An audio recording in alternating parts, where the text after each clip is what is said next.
இசையமைப்பாளர் A R Rahman தன்னுடைய மனைவி சாய்ரா பானுவை விவாகரத்து செய்து பிரிய உள்ளதாக அறிவித்ததுதான் தற்பொழுது கோலிவுட்டில் ஹாட் டாபிக்காக உள்ளது.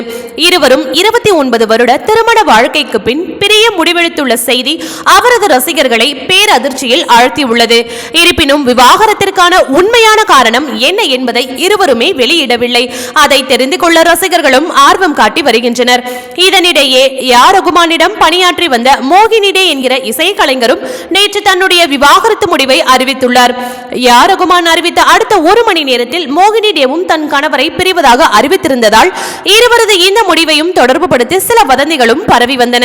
இந்த நிலையில் இந்த விவகாரம் குறித்து ஏ ஆர் ரகுமான் மற்றும் சாய்ரா பானு ஜோடியின் வழக்கறிஞர் வந்தனா ஷா விளக்கம் அளித்துள்ளார். அதன்படி ஏ ஆர் ரகுமானுக்கும் மோகினி டேவுக்கும் எந்தவித தொடர்பும் இல்லை என கூறியுள்ள அவர், சாய்ராவும் ரகுமானும் தங்கள் சொந்த விருப்பத்தின் பேரில் விவாகரத்து முடிவை எடுத்துள்ளதாகவும் ஜீவனாம்சம் குறித்து இருவரும் இதுவரை எந்த முடிவும் எடுக்கவில்லை எனவும் தெரிவித்துள்ளனர்.